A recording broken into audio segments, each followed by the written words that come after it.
It was early 1863, and in the very midst of a civil war that challenged the continued existence of the Union, an event that looked to its future. Indeed, a daunting enterprise, the breaking of ground for the Central Pacific Railroad. This is the story of a great undertaking.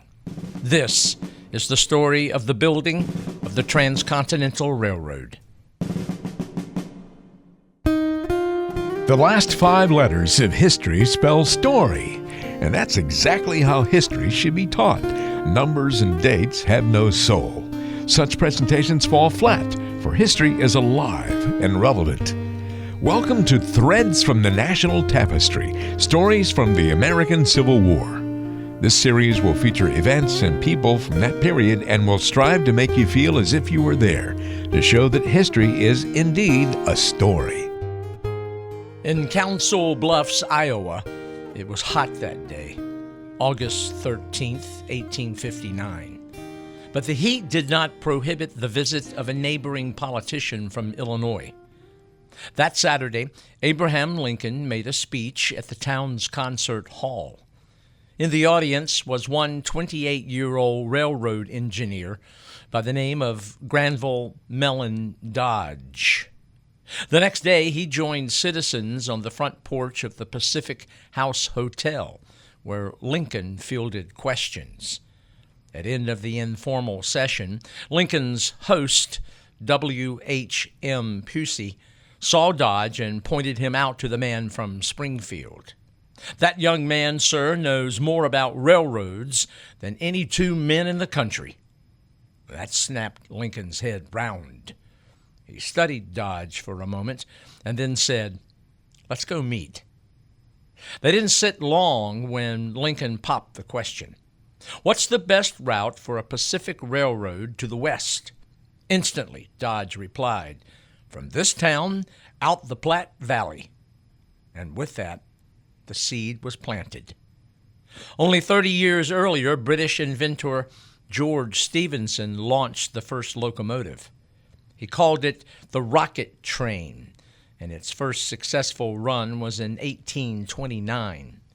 1 year later, this country's first locomotive, the best friend of Charleston, made its initial run and the second worldwide.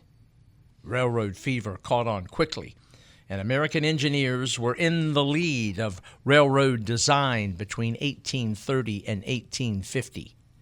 During that time, American engineers invented the swiveling truck, which when placed under the front end of a locomotive allowed it to maneuver around curves of almost any radius. Then came equalizing beams or levers, which allowed trains to navigate rough tracks. And then 4-wheeled swiveling trucks, one under each end of a car. And now freight or passenger cars could follow a locomotive around the sharpest curves. Yet another American invention was the switchback, which made possible for locomotives to work their way up and around steep inclines. And by the decade of the 1850s, the development of the locomotive lantern, cowcatcher, T-rail, brakes, improved skill by engineers, and American daring made feasible a transcontinental railroad. In 1853, Congress called for a survey of possible routes. Then Secretary of War Jefferson Davis sent out 4 teams, but he preferred a route at the 32nd parallel, one from New Orleans through southern Texas, across southern New Mexico and Arizona territories, and on to San Diego. It had the fewest mountains and least amount of snow, but no free state politician was about to provide funds for a line that might extend slavery. The man, Dodge, who to Lincoln suggested the 42nd parallel, was a Massachusetts man, the son of a common laborer. By the age of 14, he, Dodge, was involved in railroad work as a surveyor. In 1857, on the basis of his surveys, Council Bluffs when the government decided to do so, was suggested as the beginning point for the Pacific Railroad. But then came Civil War, and Dodge joined the Army. The Transcontinental torch was now carried by Theodore D. Judah, who found the route still debated. It was not simply a free state, slave state issue, for there was division in California. Southern Californians favored Los Angeles or San Diego and showed no interest in aiding Sacramento or San Francisco. Like Dodge, Judah supported the 42nd parallel route despite real challenges. Men would have to build a line nearly 2,000 miles long without steam shovels, pile drivers or power saws, without pipes with running water, without portable houses and hospitals, and with no internal combustion engine trucks to move material. There would be great stretches of desert, plus vast areas without trees for ties or bridges, stones for footing, or game for food. And then there were 3 mountain ranges: the Rockies, the Wasatch, and the Sierra Nevada, where winds could howl. Snow might fall in great quantity. Creeks and rivers cut through 1,000-foot and deeper gorges, where summits were granite, and neither man nor animal lived. Over most of that route, no cities were close except Salt Lake. No settlements, no farms, no roundhouses, and no water pumps. The only way to have new track was to bring them in on track already laid. Yet, Theodore D. Judah believed it could be done. With financial backers, the first step came June 28, 1861, when the Central Pacific Railroad of California was incorporated. Its president was Leland Stanford, and Judah was to serve as the line's chief engineer. Now, what was needed was the blessing of Congress, and the House debate over the necessary railroad bill was volatile. Much of the debate centered over how much money and land would go to the corporations building the road, and how to ensure the construction of the middle part of the line by companies that would start at either end. Judah gave a little and took a little here and there, but finally, 1 month after U.S. Grant's costly victory at Shiloh, on May 6, 1862, the House passed the Pacific Railroad Bill by a vote of 79 to 49, and of course, thanks to secession and Civil War, did so without one Southern vote. The Senate vote was tough, and Stonewall Jackson's Shenandoah campaign didn't help matters. Yet when his Confederate force headed back to Richmond, the Senate passed the bill 35 to 5 on June 20th. Again, not one Southern vote, with the possible exception of Andrew Johnson of Tennessee. Lincoln signed the measure into law July 1st, the same day as the confrontation at Malvern Hill down on the Virginia Peninsula. The bill wasn't perfect and had to be substantially changed some 2 years later with the creation of the Union Pacific, but Judah's basic outline was embraced. The just-created Union Pacific would build west from the Missouri River. The Central Pacific would build east from Sacramento. The two corporations would receive financial aid in the form of government bonds at $16,000 per mile for flatland, $32,000 for foothills, and $48,000 per mile for mountainous terrain. Though there were many issues to hammer out, the man who made it happen, Theodore Judah, was ecstatic and wired his Sacramento colleagues, "We have drawn the elephant. Now let us see if we can harness him." Meanwhile, Dodge was knee-deep in the American Civil War. He was wounded at the Battle of Pea Ridge in Arkansas, and while recuperating in St. Louis, he was visited by officials of the Pacific Railroad who urged him to leave the Army. He replied, I have enlisted for the period of the war. And then, just as Robert E. Lee was about to invade Pennsylvania, Dodge was ordered by Grant to Washington City. The president wanted to talk railroading. Towns 50 miles north and south of Council Bluffs, Iowa, wanted the terminus. Dodge, based upon his personal surveys, still believed the Platte River route was commercially and from an engineering point of view the best, although he now recommended Omaha as the starting point. And so it would be. Though the Central Pacific had already held a groundbreaking ceremony 11 months earlier, engineer Peter A. Dye organized and staged a grand celebration on the 1st of December, 1863, where citizens of Omaha flocked to the bottomland near the ferry landing at 7th and Davenport Streets. By 1864, Lincoln approved the first 100 miles for the location of permanent track and set the gauge at 4 feet 8.5 inches, which was standard gauge. Dodge, meanwhile, continued his stellar work with the likes of Grant, Sherman, and Sheridan. All implicitly trusted him and his work. At Atlanta, he was shot in the head and rendered unconscious for 2 days, but survived. The wounding prompted several to again plead with him to resign. He refused. And yet, to protect their railroad engineer, Grant and the president ordered him to St. Louis, where he became commander of the Department of the Missouri.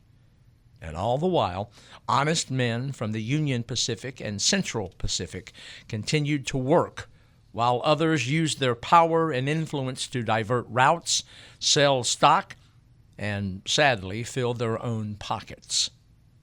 In fact, some, notably George Francis Train and Thomas Doc Durant, used their scheming to create Credit Mobilier, which later became the greatest American financial scandal of the 19th century, and obviously a great embarrassment to President U.S. Grant's administration. The driving force behind the project, Theodore Judah, returned to Sacramento and on August the 22nd, 1862, took out an advertisement asking anyone who knew of a better route than the one selected over the mountains to step forward. No one did. And so he continued to sell Central Pacific shares and bonds, and in early 1863, the company, despite heavy rain, held a groundbreaking. California Governor Stanford gave what was described as a long and dull speech, but included this pledge: there will be no delay, no backing down, no uncertainty in the continued progress. After his speech and an offered prayer, he picked up a shovel and turned the first earth for the road. Yet it was not until a month later, when the ground dried out sufficiently for work to begin laying a grade, though construction did begin on a bridge to span the American River at Sacramento. Driving the Central Pacific's workforce was Charles Crocker, who led by example. Rather than shout, "Go, boys!" he'd holler, "Come on, boys!" And with that, he'd put his 250-pound frame into the task at hand. He had to do it often for base pay, which was $3 a day. And while Crocker pushed and cajoled, Judah was out in front of the graders laying out the exact line through Dutch Flat and over the summit of the Sierra Nevada. Grades laid, men still had to wait for rails, and they did not begin to arrive until fall. And that meant some of the original grading, washed out by heavy rains, had to be redone.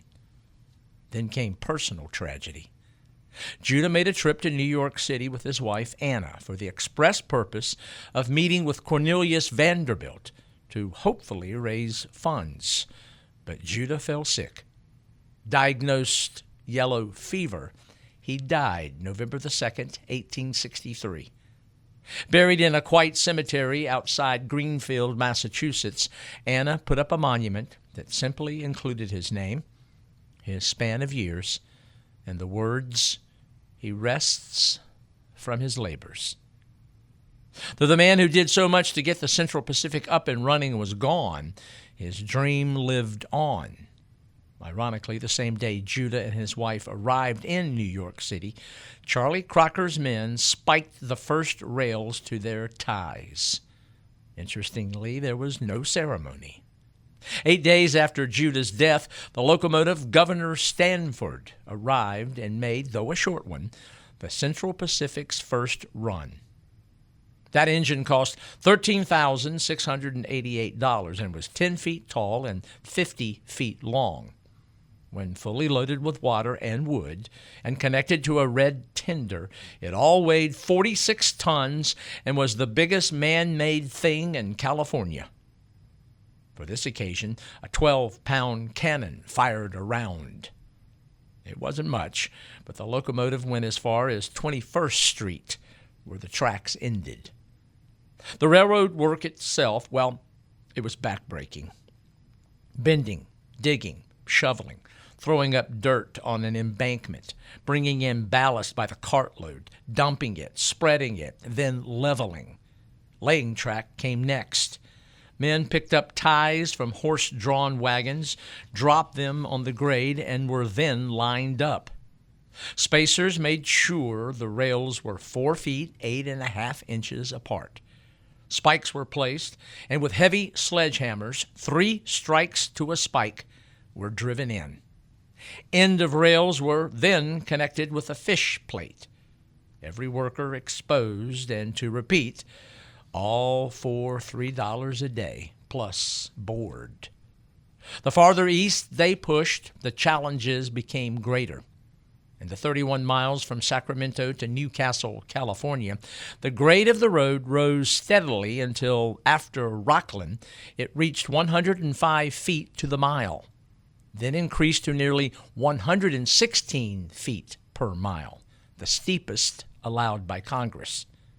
Bloomer Cut, just beyond Newcastle, took months to complete. It was 63 feet deep and ran 800 feet long. As much as 500 kegs of blasting powder a day were used to loosen the gravel. Picks and shovels were used to fill wheelbarrows, and all that earth was removed 1 wheelbarrow at a time. By March 19, 1864, the Central Pacific provided an excursion car to the end of the line, which was 22 miles out. 6 days later, the locomotive Governor Stanford pulled into Sacramento with a load of granite from the cut 22 miles to the east, and that constituted the Central Pacific's first ever freight run. As the work continued, one man was hired who proved to be worth every penny he was paid. Like Matthew Brady, Alexander Gardner, and Timothy O'Sullivan back east during the Civil War, so too was Alfred A. Hart, an historian with a camera. Stanford hired him to photograph the construction. His first photograph was the locomotive C.P. Huntington crossing the American River Bridge. To get even this far, there had been enormous cost, but in mid-July, word came in from Washington City that the Central Pacific could begin collecting their government bonds for every 20 miles of track laid and approved by government inspectors. That was the good news. The bad? The cost for building the first 36 miles in 1863 and 1864 was nearly $3 million, or what Judah, while alive, had anticipated spending for the first 50 miles. While the Central Pacific dealt with financial and topographical challenges, the Union Pacific line was laid out. First came the surveyors, and that proved to be quite a task. They sought out ground without ridges, humps, ravines, or watercourses, because a 19th century train could not run up or down an incline of much more than 2%, or go around a sharp curve. If ravines had to be used, they had to be filled. If hills or ridges could not be avoided, they had to be cut through. And of course, waterways had to be bridged. Some 2,000 miles had to be covered. No helicopters, airplanes, balloons, and no maps.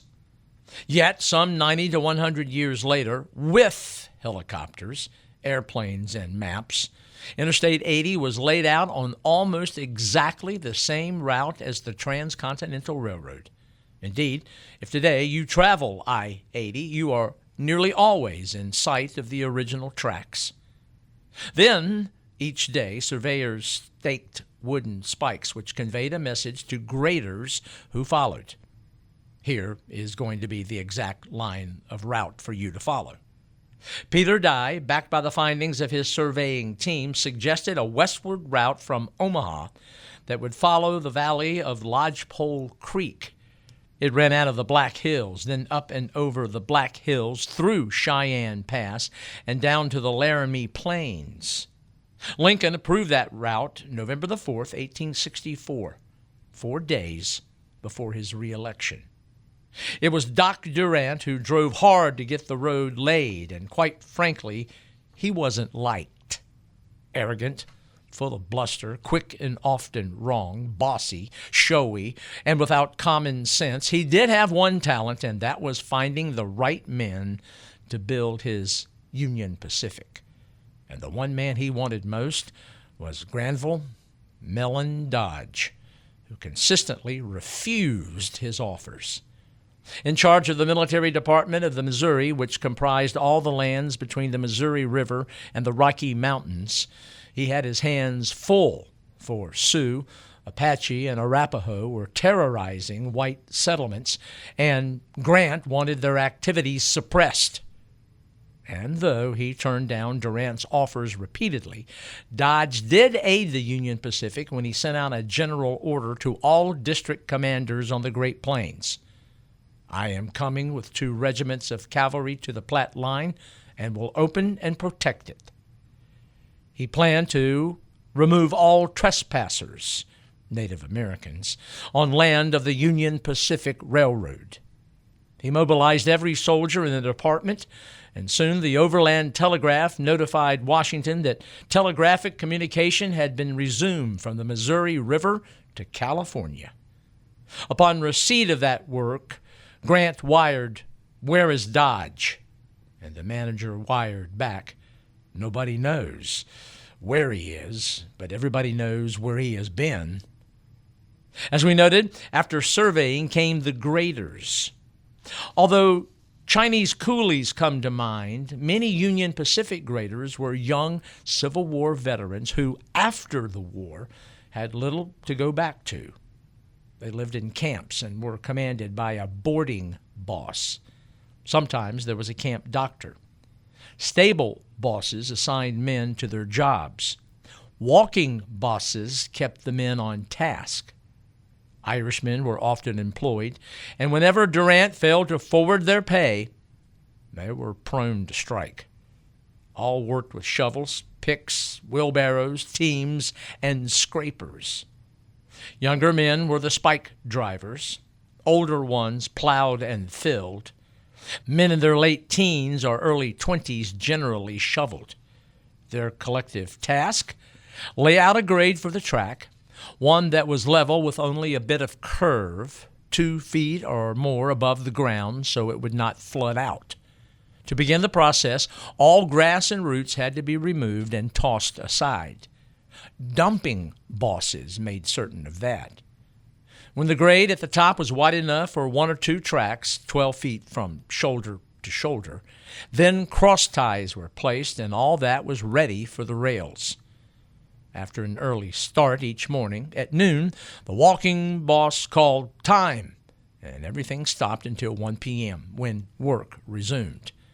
If men could not level grades by hand, scrapers drawn by oxen or up to 4 horses were called in. When rocks were found, hand drills were used, and into the holes they made went black powder. After detonation, cuts were dug out and leveled. And again, to emphasize the task, cuts were done completely by hand. Behind the graders came the track layers. Remember that with each mile east or west, the distance and effort increased to get rail where it was needed. When it was there, track laying teams numbered about 400. Ties were carried ahead a mile or two from the supply train by horse-drawn wagons and laid by a special team. Rails were brought forward to the very edge. Two would be dropped, positioned, spiked, and riveted. The process repeated over and over. While these animals and men labored, Doc Durant labored with funding. He tried subscription, and it failed. He tried public stock subscription, and it too failed. So he borrowed at 19% annum. Part of the money issue was supply. The Great Plains offered little timber for ties, trestles, buildings, and the like. Thin groves of cottonwood could not fill the need, so timber had to be shipped up the Missouri River. And all this meant that as 1865 ended, Union Pacific crews managed to complete only 40 miles of road with all the required sidings, station houses, and water stations. For Durant, that was a real problem, as the 1864 Pacific Railroad Act required the Union Pacific to complete the first 100 miles by June 27, 1866. A daunting task.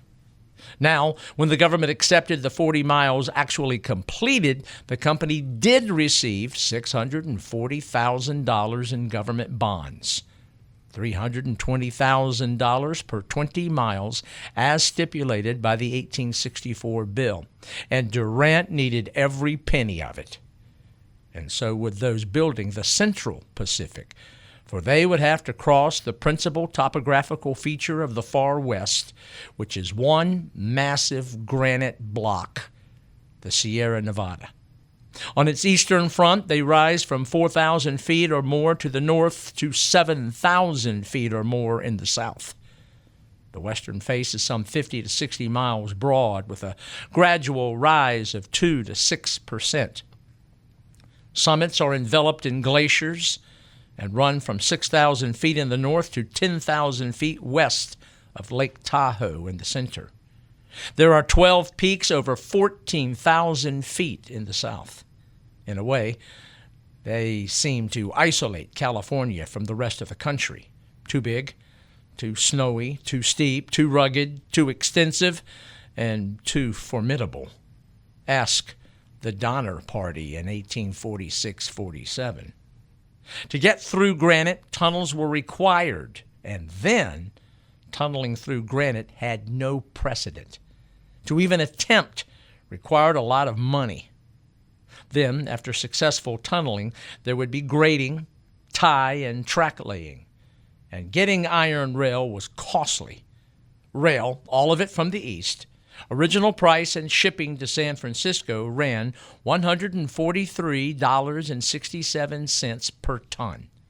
Then there were transfer costs from San Francisco to Sacramento, then up the Sacramento River. Locomotives were also pricey. 2 engines cost the Central Pacific $79,752. Then add thousands of laborers who had to be fed, lodged, and paid. Now remember, every completed and approved mile meant government bonds, $16,000 per mile for the first 7 miles. Then when the Sierra Nevada began, $48,000 per mile for the next 24.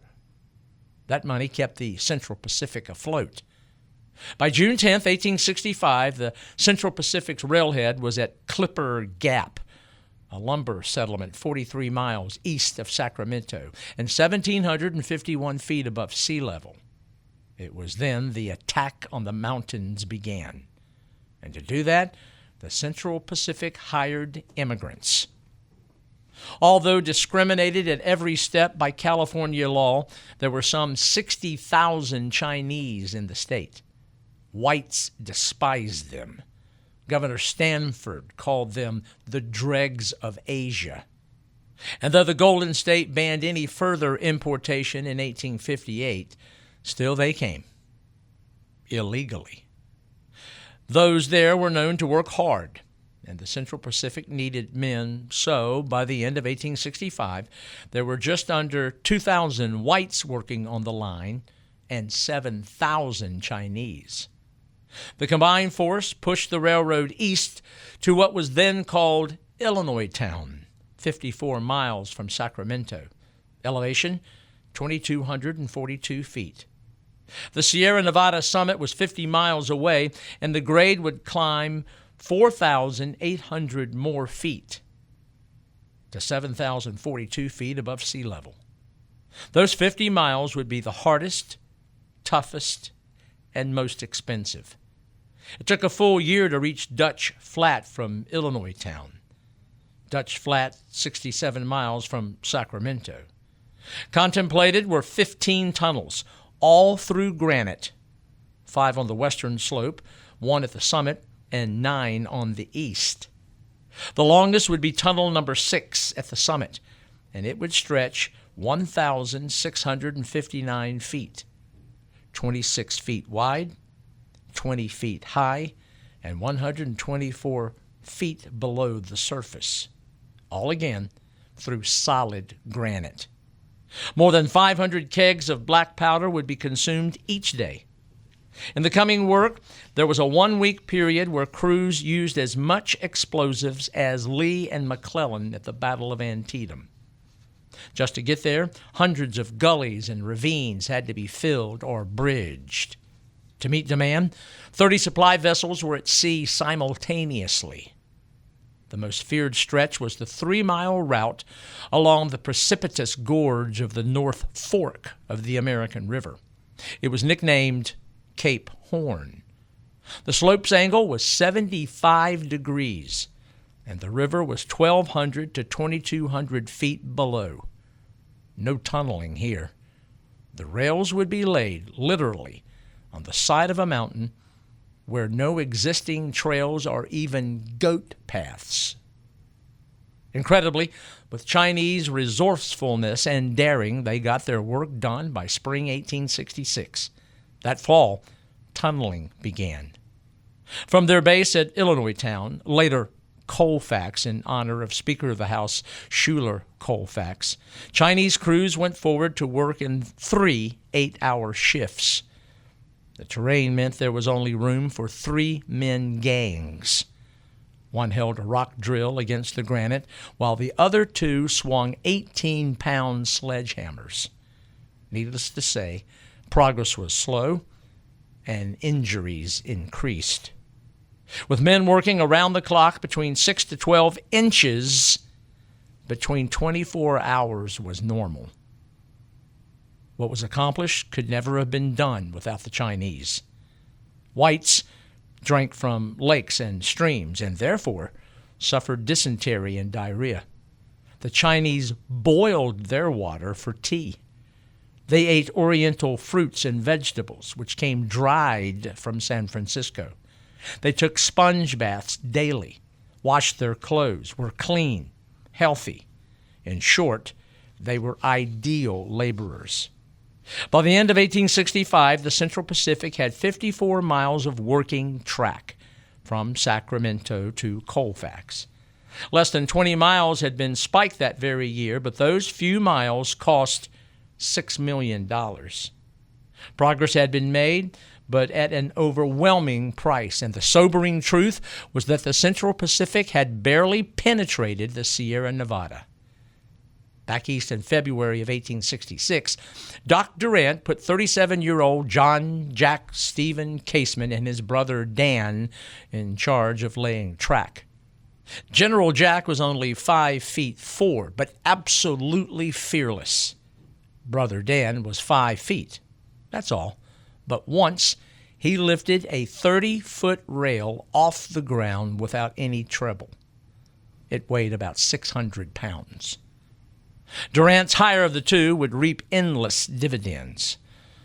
There was still one more Durant wanted, and that was Dodge. Assured he would have absolute control, Dodge, on April the 27th, 1866, finally signed on when he wrote and received an absence of leave from Major General William Sherman. Quickly, Dodge put the Union Pacific on a military-like basis. He needed to, because west of Columbus, Nebraska, the Sioux and Cheyenne were hostile and despised the iron rail which split their buffalo into two herds. The natives were one concern. Mother Nature was another. No matter, he and the Casement brothers drove ahead. By June 4th, 1866, they reached the 100-mile post, and by late July passed Grand Island, which was 153 miles west of Omaha. The graders who drove westward eventually numbered more than 8,000, some 300 of whom were freedmen. There were also many Union veterans and some Confederate. Most were teenagers or in their early 20s. And as we've noted, after grading, track layers waited for wagons, each loaded with about 40 rails and an appropriate portion of spikes. Horses raced wagons to the end of track already laid. Halted, parties of 5 men stood on each side of the wagon. 2 men seized the end of a rail with tongs and moved forward while the rest grabbed the sliding rail with tongs until it was clear of the car. They ran forward until the command, "Down." Every 30 seconds, that command was given to drop a rail on already placed ties. 2,250 of them a mile. Each rail aligned, the chief spiker was ready. The gauger stooped and measured. 30 men on the inside and outside of the rail drove the spikes to a rail. Again, 3 sledgehammer blows per strike. 10 spikes to a rail, 400 rails to a mile, and between 9 and 10,000 spikes per mile, all 1,800 miles to the west. Back east, the construction fascinated the American public, and every major newspaper covered the ups and downs of the progress of both the Central Pacific and Union Pacific.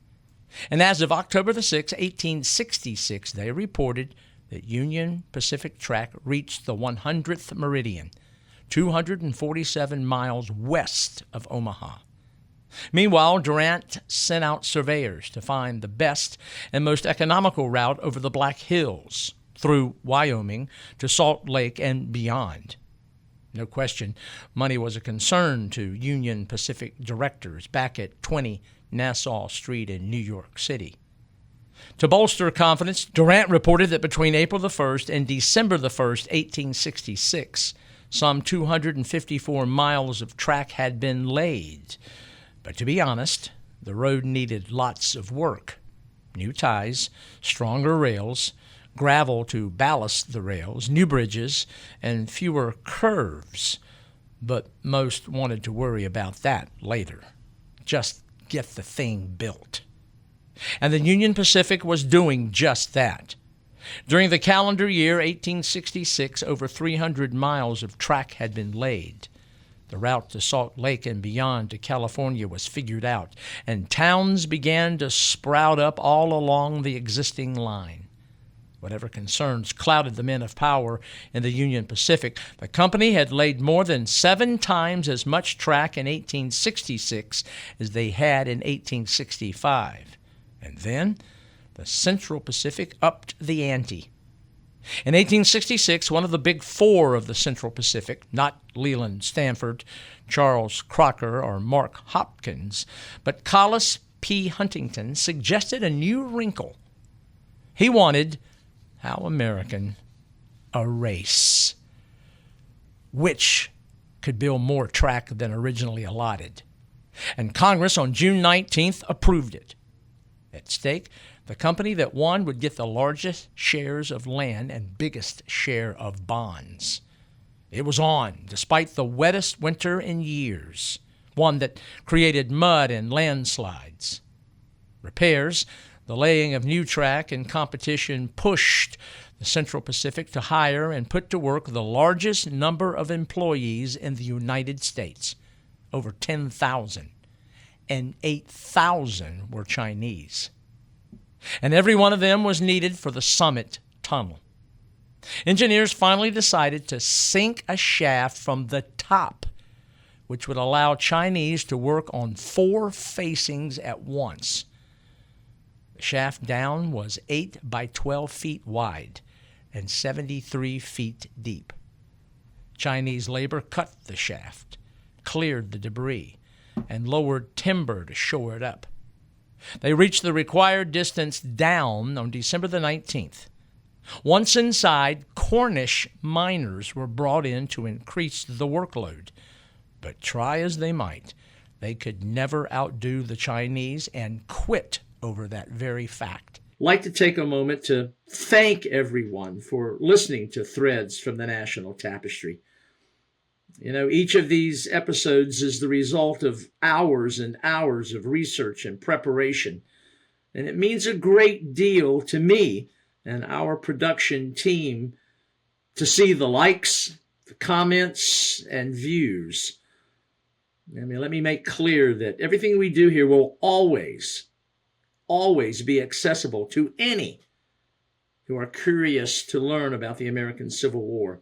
But we would like to ask you to consider to become a member, a Threads loyalist, if you will.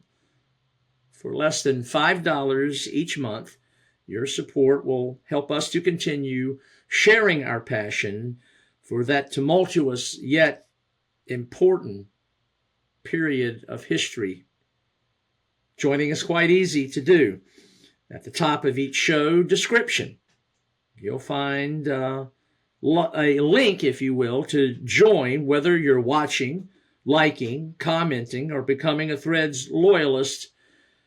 If you click on that link, your support for Threads from the National Tapestry will mean a great deal to me, to our team, and there's no question any contribution, your support, certainly makes a difference, and it's a wonderful acknowledgement for what we try to do. Thank you. It was about this time that, due to the soaring cost of black powder, $2.50 per keg to $15, a new explosive was introduced: nitroglycerin. It was 5 times more powerful by bulk than black powder and 13 times more destructive. Its use doubled the speed of blasting and broke granite into smaller pieces, but it also took lives. We will never know how many.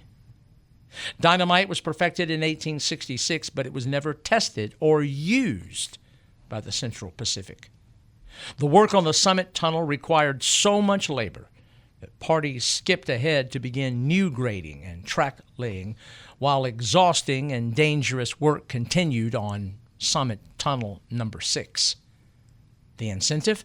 Central Pacific officials wanted its track to push into Nevada and drive eastward before the Union Pacific could get to Salt Lake and head west. As some crews headed east, other parties worked their way back toward Donner Pass. And on November the 5th, 1866, track was laid to Emigrant Gap, which was 21 miles west of the summit and 5,000 feet above sea level. The Central Pacific was only some 2,000 feet below the summit. To keep crews supplied, 3 locomotives hauled cars with rails, ties, spikes, fish plates, and measuring rods, all unloaded onto wagons and carts. 2 of the locomotives were lifted from the track and placed atop skid sleds on split logs which were greased on the bottom with fat to help them slide. At dawn, the procession up began. Carts first, horse-drawn wagons next. Then, at the rear, hundreds of Chinese tugged at ropes alongside mule teams and horse teams to slide the locomotives up, to, and over the summit. Then came the snow. In the winter of 1866-67, there were 40 separate storms. To continue work, the Chinese built snow tunnels, anywhere from 50 to 500 feet long. Windows were cut into sides. Chimneys were constructed, even air shafts. And to continue, an iron-plated snowplow was constructed. 10 feet wide, 11 feet high, and 30 feet long. Despite the weather, by the end of 1866, the Central Pacific had 92 miles of track. We're within 12 miles of the summit, 5,911 feet above sea level, and poised to enter Nevada. The bitterly cold winter of 1866-67 affected the Union Pacific, too. It was a winter so cold that back east, Chicago firemen had water freeze in their hoses. New York City's East River froze, as did the Missouri River at Omaha, and it stayed that way until March 25th. Then, April brought rains which damaged track and took out some 20 miles of it. May 15th brought more snow, and another concern, for on the 22nd, 4 men were killed by Native Americans. Incredibly, they still pushed on with a workforce that increased in number and was more complex than the Central Pacific. They needed to, for the summit in the Black Hills was 8,242 feet, 1,200 feet higher than the Central Pacific's highest. In April, despite the weather and Native Americans, the Casement brothers shoved surveyors, cutters, lumberjacks, graders, gaugers, and rail layers west. And as they moved, so did a village, if you will, a hell on wheels. It was a collection of necessities and sin on the go.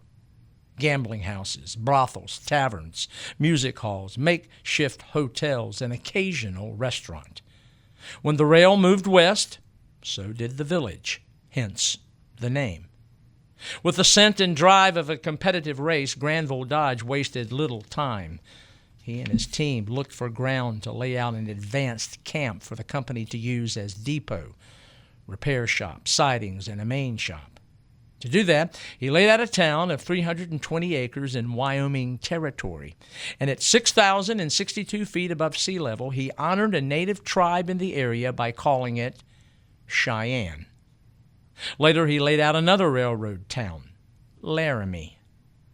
His Union Pacific route ran toward Dale Creek, a small stream, but in a gorge 130 feet deep and 713 feet wide. A trestle bridge of 120 feet high and 1,400 feet long was required to span the chasm. Eventually, this became one of the many engineering marvels. Always exploring the best and most economical route, Dodge and his party on horseback covered 1,400 miles in 2 months. They laid preliminary lines to Salt Lake, and in doing so, completed the first map of the Great Basin and southern Wyoming. We might mention that to try to deal with the Native American issue, President Andrew Johnson appointed a peace commission that convened in 1867 at the North Platte.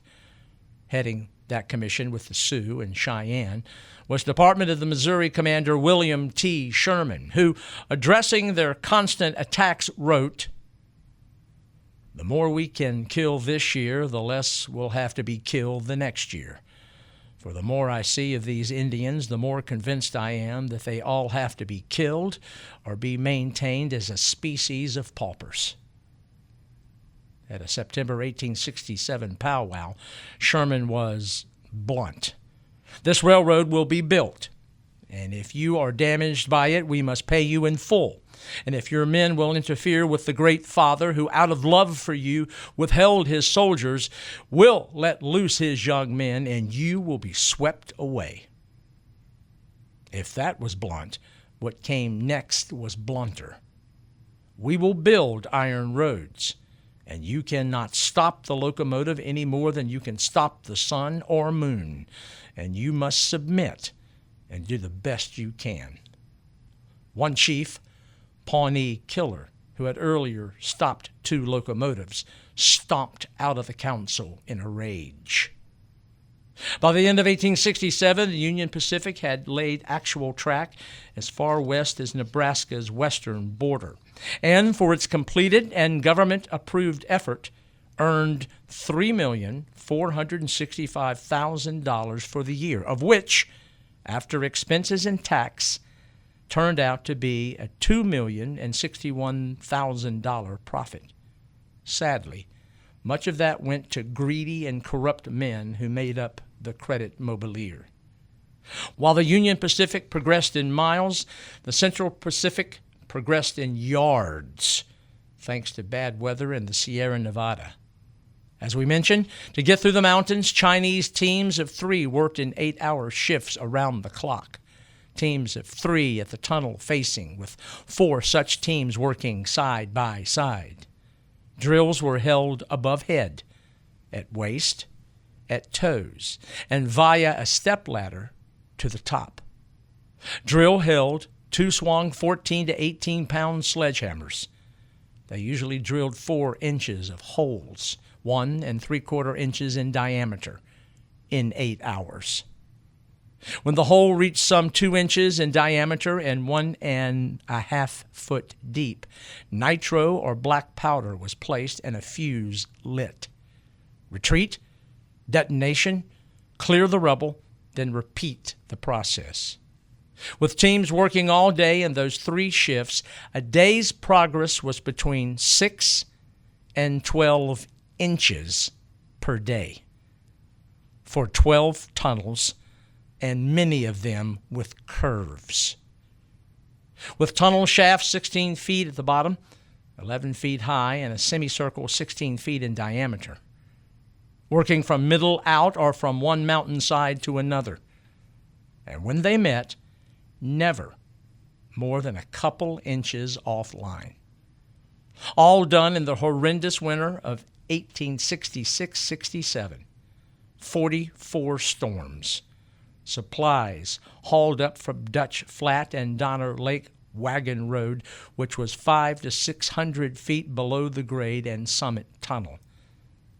And as noted, the Chinese laborers lived in snow sheds, designed by one Louis Clement, chief assistant engineer and superintendent of track. Some 50 miles were covered by these structures. One stretched 28 miles without a break. An, if you will, American Great Wall. Back at company offices and at on-site locations, all were conscious that this was a race, and one that the Union Pacific was winning at that time.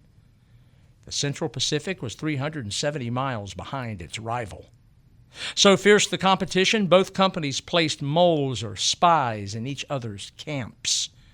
And it didn't help the Central Pacific when in late May of 1867, the Chinese went on strike. Though they made $35 a month, they wanted $40 and an 8-hour workday. Trying a labor end run, the Central Pacific tried to hire Frenchmen, but that failed. Eventually, Charles Crocker, one of the Big Four, met with them and said, "Not a cent more will I give." Resigned to their wage, Crocker's Chinese laborers, numbering some 8,000 at the Summit Tunnel and another 3,000 east of the summit, went back to work. Finally, in August of 1867, a telegram reached Central Pacific exec Collis P. Huntington. Summit Tunnel broke through at 4 p.m. Toot your horn. The highest point on the Central Pacific's line was reached at 7,042 feet above sea level. Working from middle out, and on each end their facings were off a mere 2 inches. Completed with black powder, nitroglycerin, and incredible muscle. No electric or steam-driven drill, no steam engines to scoop debris, no gasoline or electric-powered carts or cars to haul out broken granite. The Sierra Nevada had been pierced. On November the 30th, 1867, the grading through the Summit Tunnel was finished, track laid, and spikes pounded in. All the more amazing when one considers all the construction material came either around South America or through Central America.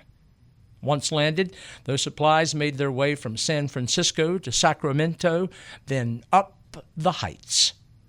In a moment, to marvel at the Chinese laborers who lived in snow sheds, hand-drilled long tunnels, shoveled away snow, set up sawmills, hauled locomotive cars and 20 tons of iron up the mountain by ox teams.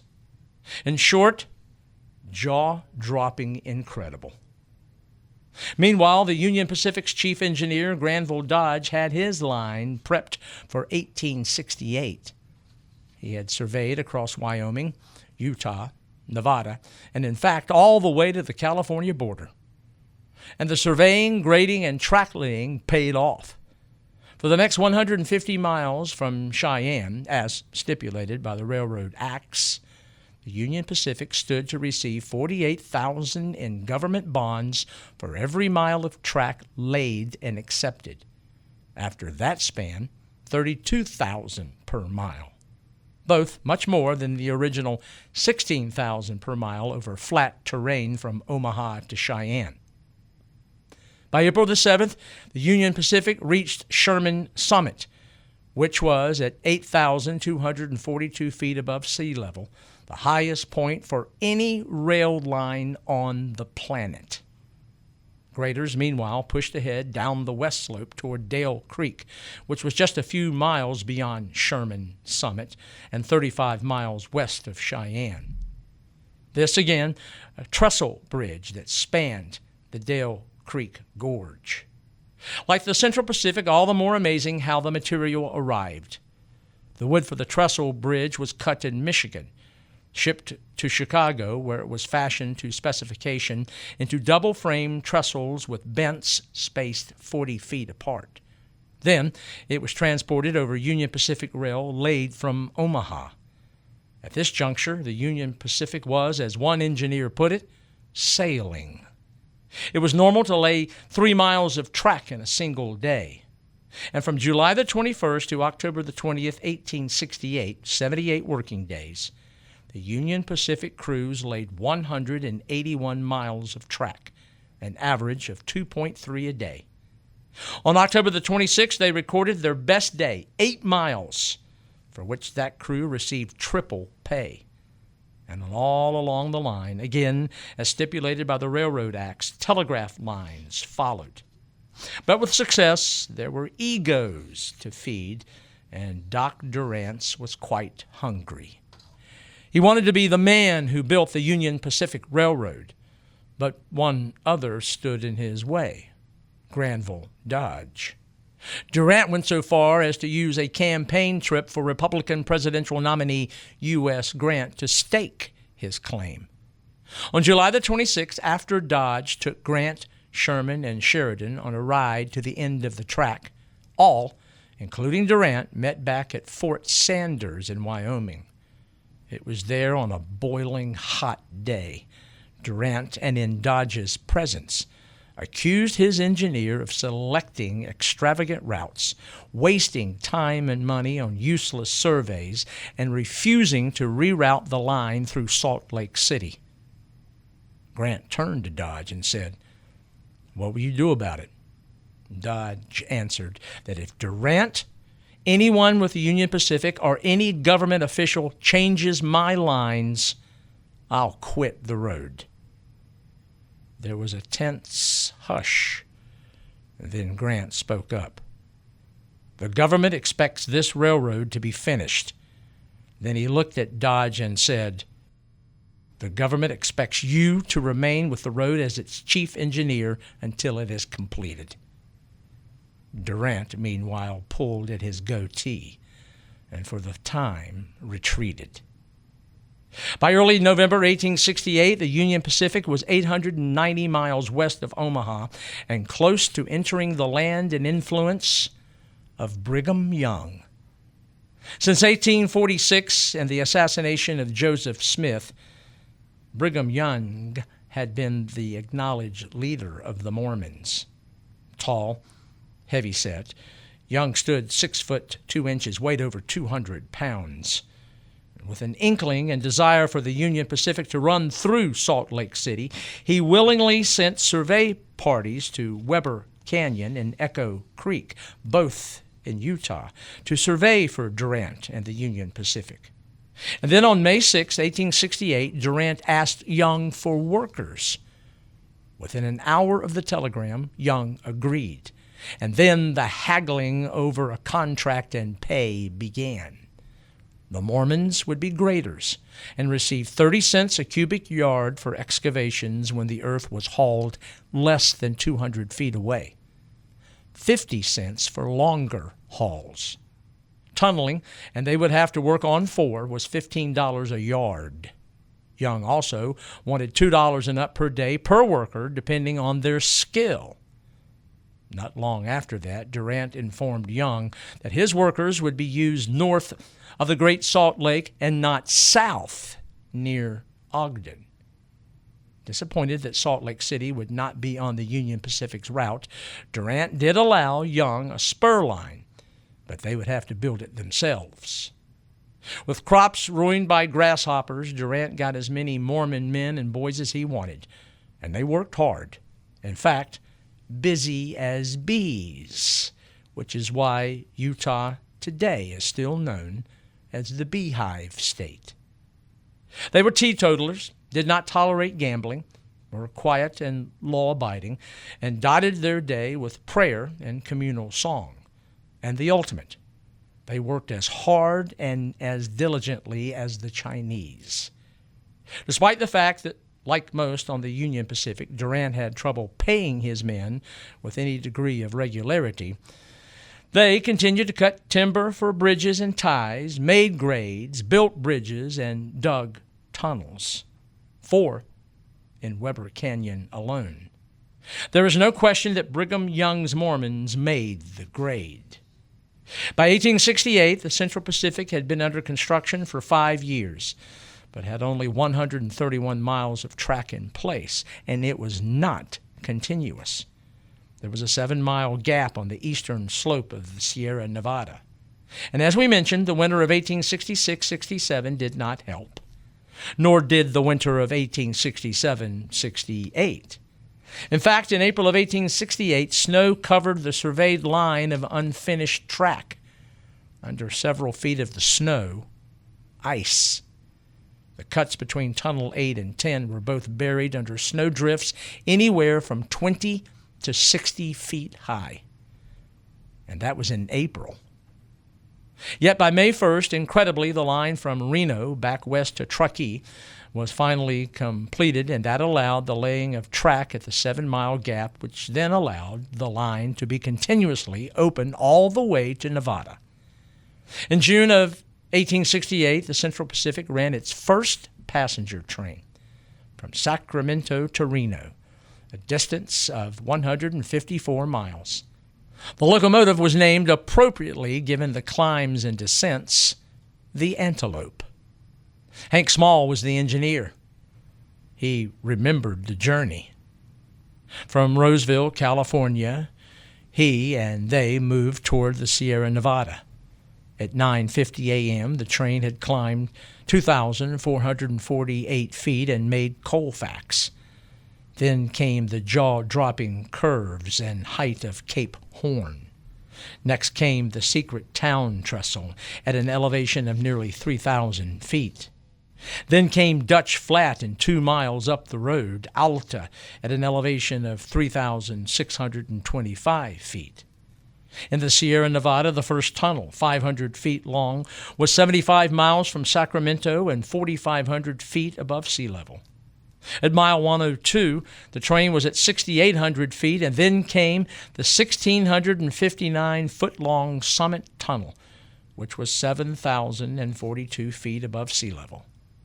At its west entrance, a 2-hour delay while Chinese coolies shoveled away snow and cleared granite boulders that descended with the fallen precipitation. Track cleared through the tunnel and down the eastern slope. Engineer Small, the Antelope, and the train descended into Nevada's Great Basin. After track was laid to Truckee, Reno, and Wadsworth, the route turned northeast. The desert there was some 100 miles in length, and water was a real concern. Wells were dug, and the Chinese reassured, for they feared Indian attack. By the end of October, the Central Pacific made Winnemucca, At year's end, 1868, the Central Pacific had built 362 miles of road, and by that time, both lines were about to enter Utah. Both had much at stake in what would, in January of 1896, become the Beehive State. Government bonds, land grants, sale of their own stock and bonds, and future trade. But there was something more. Company directors, superintendents, surveyors, engineers, foremen, graders, rail layers, ballast men, cooks, telegraph builders, and operators, and anyone connected with either railroad wanted to win the race. And that would be played out in Utah. Yet, despite the competition, there were lingering issues that plagued both companies. One big one was money. Durant's Union Pacific and the Big Four's Central Pacific were way behind paying laborers, but somehow, through their bogus setups like the Union Pacific's Credit Mobilier and Central Pacific's Contract and Finance Company, both managed to pay huge dividends to their stockholders. For the 91 who held stock in the Union Pacific, they divided nearly 300% cash dividends at the end of 1868, but owed $10 million, and workers who actually did the work did not see paychecks for long stretches of time. Incredibly, they still embraced the thrill of the race. The Union Pacific laid 4.5 miles of track in a day. Then the Central Pacific laid 6, and then that was topped by 8. It went back and forth with crews working at night and on Sundays, but the weather would have something to say. In early 1869, both lines were beset by frigid weather that sometimes froze the ground to a depth of 2 feet. Graders used black powder to create ice chunks, which would then be broken up. In February, a storm stopped 9 locomotives in the Sierra Nevada. That same storm moved east and closed 90 miles of track for 3 weeks. And despite the horrific weather, construction was such that by this time, graders from both companies often worked in sight of one another, and that added to the competition. The predominantly Irish crews intimidated the Chinese, and surprisingly, the coolies gave back as good as they got.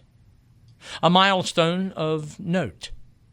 Back on January the 9th, the Union Pacific laid track at a point where, beside the newly placed track, there stood a tall, ancient pine. There, in Weber Canyon, that tree marked the 1,000th mile west from Omaha. By February the 16th, the Central Pacific was 20 miles east of what was called Humboldt Wells, and the Union Pacific 20 miles east of Ogden. The issue for both?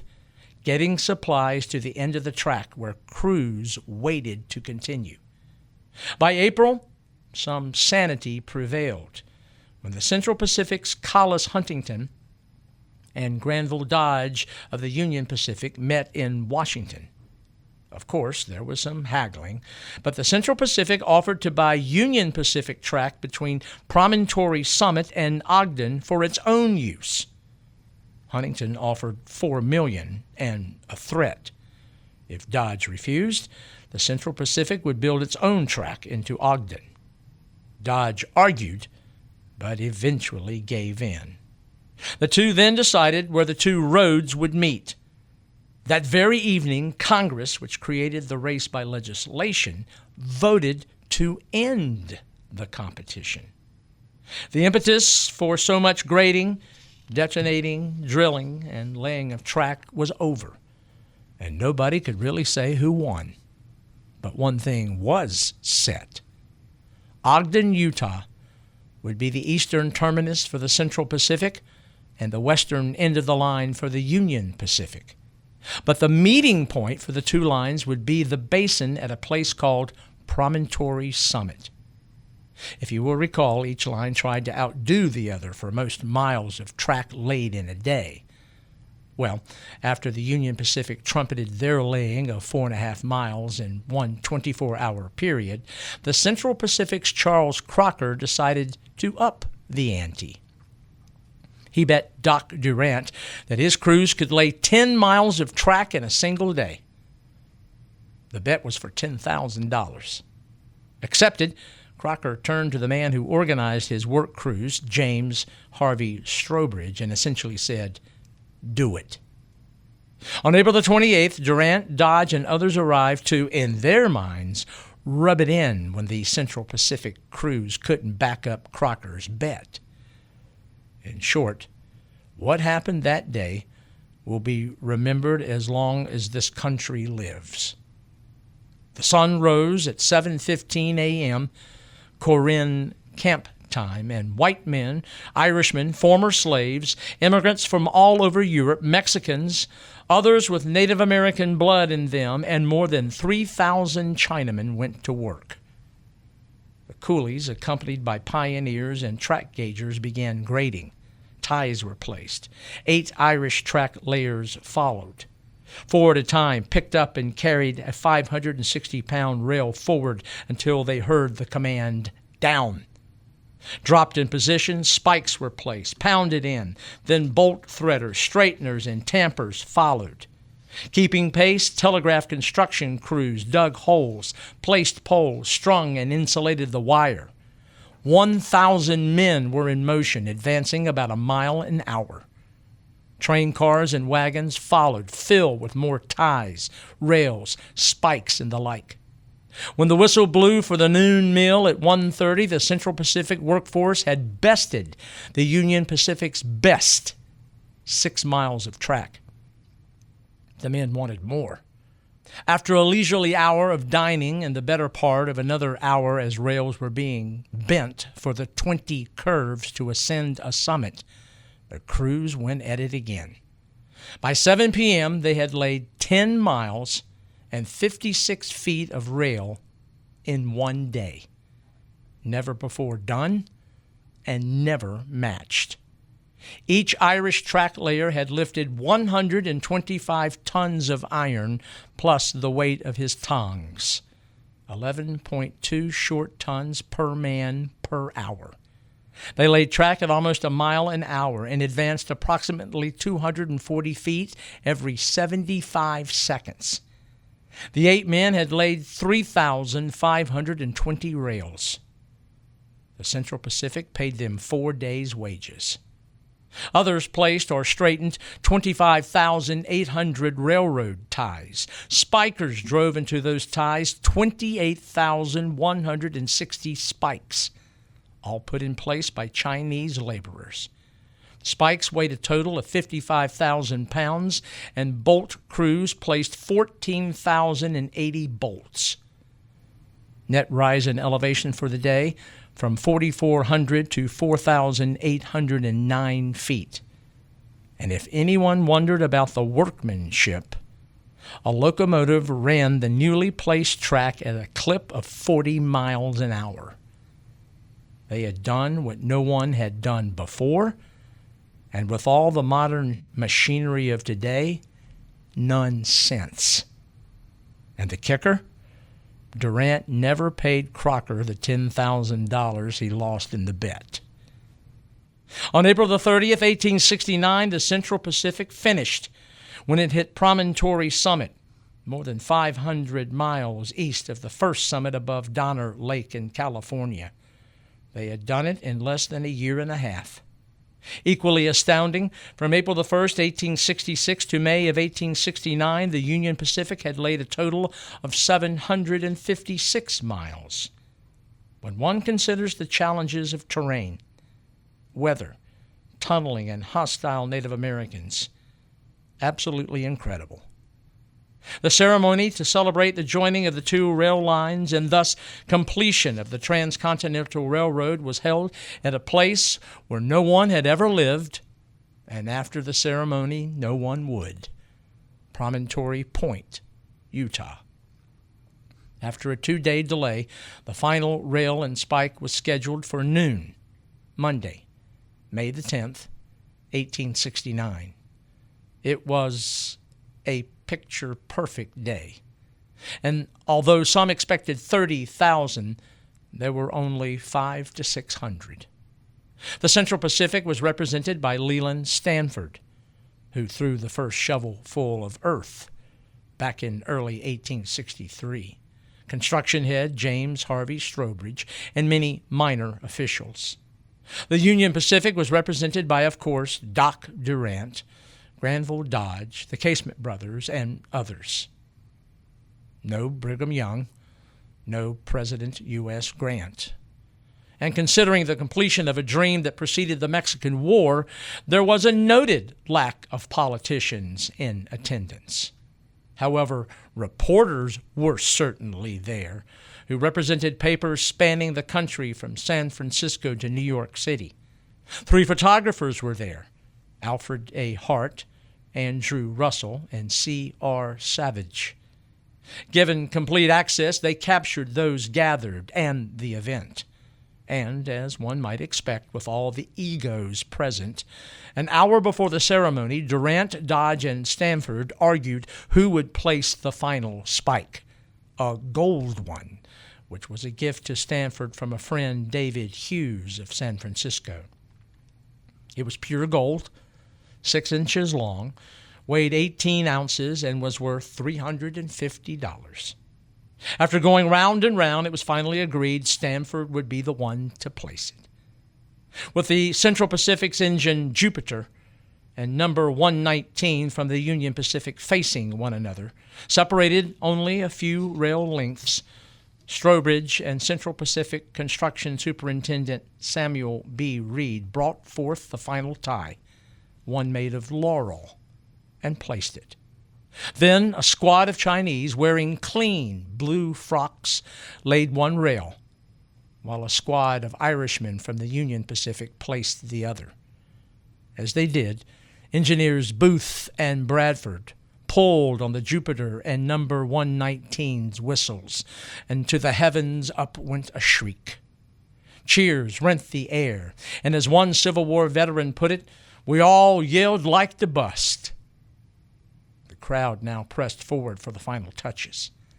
Already partially seated in a pre-drilled hole, Durant tapped in his spike. Then it was time for the final spike. The silver-headed hammer that Leland Stanford held had a telegraph wire attached to it, as did the spike. His strike would be telegraphed to an entire country that literally was on the edge of its collective seat. W.N. Schilling, Western Union telegrapher from the Ogden, Utah Territory office, sent out a steady series of staccato-like messages to various offices who kept asking, "What's happening?" To the incessant queries, Schilling telegraphed, "To everybody, stop. Keep quiet, stop. When the last spike is driven at Promontory Point, we will say, 'Done,' stop. Don't break the circuit, but watch for the signals of the blows of the hammer." Then he sent, "Almost ready, stop. Hats off, prayer is being offered, stop. Soon thereafter, we have got done praying, stop. The spike is about to be presented, stop." At the site, Stanford gave a short speech that did not match the moment. Dodge spoke for the Union Pacific, and almost in the same breath, during his speech, mentioned Missouri Senator Thomas Hart Benton and Christopher Columbus. Then, down the wire, Schilling again. "All ready now. The spike will soon be driven. The signal will be 3 dots for the commencement of the blows. Stop." Stanford now prepared to finish the thing. He swung and missed. He hit only the rail, but it made no difference. Schilling closed the circuit, and the message raced down the wire. "Done." The nation exploded. In Philadelphia, the Liberty Bell was rung. Cannon salutes were fired from coast to coast, from San Francisco to Washington. Everywhere, fire whistles, firecrackers, fireworks, parades, celebrations. The great dream became reality. Now the moment had to be preserved. The two engines were unhooked from their trains and moved ever so slowly toward one another until their pilots touched. It was through the eye of Andrew Russell that we have one of the most iconic moments in American history. Framed by the crowd and engines, the Union Pacific's Grenville Dodge and Central Pacific construction engineer Samuel Scary Montague clasped hands while men held their best poses or displayed bottles of champagne. The moment, captured, timeless. Afterward, during a celebratory lunch sponsored by Stanford, telegrams were tapped out to prominent VIPs, to President Grant, to Vice President Schuyler Colfax, one to Secretary of War John Rawlins, another to Sherman. And yet, there was one who never received a telegram. One Anna Ferrona Judah, the widow of Theodore D. Judah, the man whose promotion and engineering skill prominently gave life to the incredible notion that a transcontinental railroad could be built in the first place. That day, she was in the town where her husband was laid to rest back in November of 1863, back in Greenfield, Massachusetts. Ironically, May 10th, the day of the celebration, was her wedding anniversary to Theodore.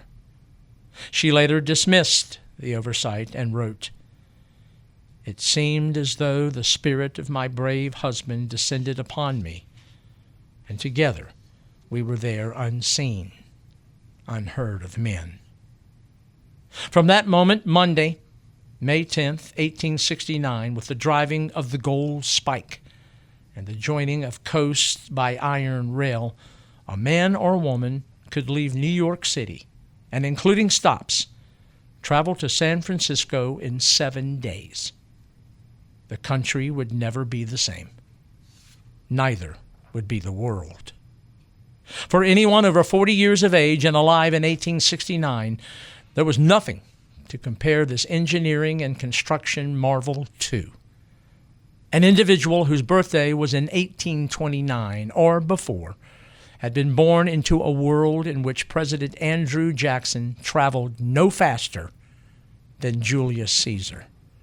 A world in which no thought or information could be transmitted any faster than during the life of Alexander the Great. All that was forever changed. Indeed, for the Transcontinental Railroad, its concept and execution, there was nothing like it in the world.